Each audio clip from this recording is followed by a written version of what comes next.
Shalom murid-murid yang terkasih, bagaimana kabar kalian hari ini? Jangan lupa untuk tetap menjaga kesehatan, makan dan minum yang bergizi, serta tidak lupa untuk menerapkan protokol kesehatan dimanapun kalian berada. Anak-anak, mengawali hari ini, mari sama-sama kembali merenungkan firman Tuhan yang diambil dari Matius pasal 21 ayat 33 sampai 41. Dengarkanlah suatu perumpamaan yang lain adalah seorang tuan tanah membuka kebun anggur dan menanam pagar sekelilingnya. Ia menggali lubang tempat memeras anggur dan mendirikan menara jaga di dalam kebun itu. Kemudian ia menyewakan kebun itu kepada penggarap-penggarap lalu berangkat ke negeri lain. Ketika hampir tiba musim petik, ia menyuruh hamba-hambanya kepada penggarap-penggarap itu untuk menerima hasil yang menjadi bagiannya. Tetapi penggarap-penggarap itu menangkap hamba-hambanya itu, mereka memukul yang seorang, membunuh yang lain, dan melempari yang lain pula dengan batu. Kemudian tuan itu menyuruh pula hamba-hamba yang lain, lebih banyak daripada yang semula. Tetapi mereka pun diperlakukan sama seperti kawan-kawan mereka. Akhirnya ia menyuruh anaknya kepada mereka, katanya, "Anakku akan mereka segani." Tetapi ketika penggarap-penggarap itu melihat anaknya itu, mereka berkata seorang kepada yang lain, "Ia adalah ahli waris, mari kita bunuh dia, supaya warisannya menjadi milik kita."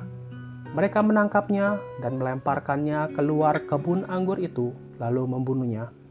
Maka apabila tuan kebun anggur itu datang, apakah yang akan dilakukannya dengan penggarap-penggarap itu?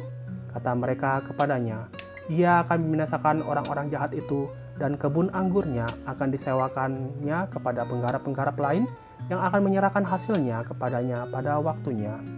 Anak-anak, dalam perumpamaan yang baru saja kita baca, ada beberapa gambaran tokoh yang dipakai untuk menjelaskan maksud Tuhan Yesus.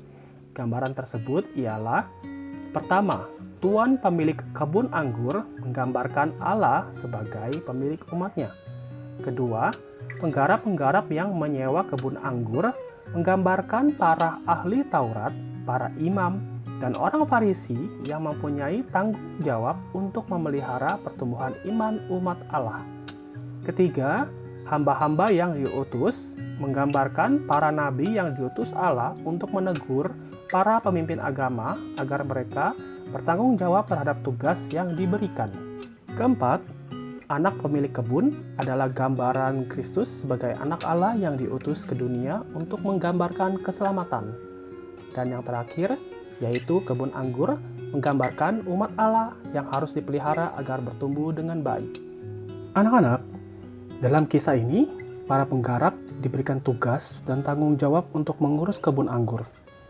Tetapi mereka menjadi serakah dan mengingkari status mereka sebagai penggarap dan bukan pemilik kebun anggur.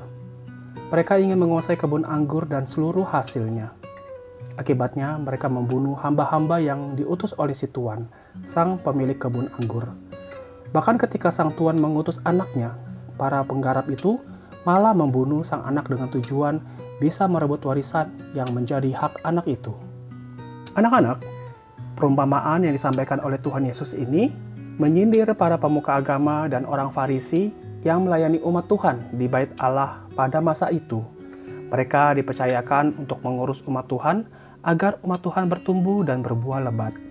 Tetapi mereka gagal melakukan tugasnya dengan baik, bahkan dengan kejam membunuh orang-orang yang diutus oleh Tuhan. Kejahatan mereka bukan hanya karena gagal melaksanakan tugas dan tanggung jawab yang diberikan, tetapi mereka juga melawan Tuhan.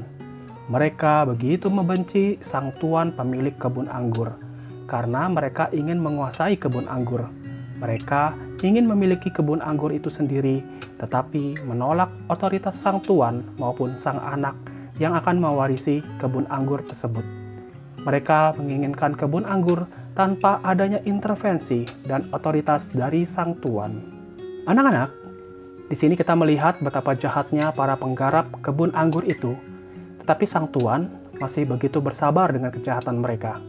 Sang tuan masih terus berulang kali memberikan kesempatan dengan teguran yang diberikan. Bahkan sampai anaknya juga diutus untuk menegur mereka. Tetapi mereka tidak pernah menyadari kejahatan mereka dan tidak mau berubah. Dan jika saatnya tiba, maka pengadilan dan hukumanlah yang akan dihadapi oleh para penggarap tersebut. Anak-anak, demikian halnya yang dilakukan oleh para penggarap itu juga terjadi dalam kehidupan kita. Kita sebagai orang yang telah ditebus oleh Kristus, seharusnya kita bertumbuh dan berbuah semakin serupa Kristus, bukannya berulang kali menyakiti hati Tuhan dengan sikap dan perilaku kita yang menyimpang serta menolak perintah Tuhan. Melalui renungan ini kita belajar mengenai pertama, kesabaran Allah. Ketika kita jatuh ke dalam dosa dan terjerat dalam keinginan untuk menguntungkan diri sendiri, Tuhan mengasihi kita dengan mengutus orang-orang sekitar untuk menegur kesalahan kita, dan meski ada saatnya kita tidak menaati perintah Tuhan serta tidak mengasihinya, Ia, Allah yang tidak pernah ingkar dalam mengasihi kita.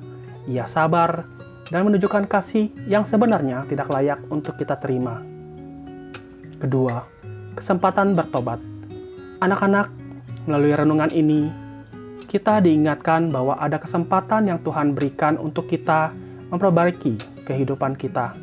Tuhan telah menunjukkan kesabarannya, bahkan memberikan kasih-Nya yang besar dengan memberikan anaknya yang tunggal untuk menebus kita. Maka, marilah kita bertobat dari segala kehidupan kita yang mementingkan diri kita sendiri. Kita mau berubah dan tidak lagi mengeraskan hati, karena jika saatnya tiba, maka kita harus siap untuk menghadap pengadilan dan hukuman Tuhan. Selama masih ada kesempatan, mari kita hidup benar dan menyenangkan Tuhan kita. Izinkan Dia mengintervensi dan memegang otoritas di dalam hidupmu. Amin.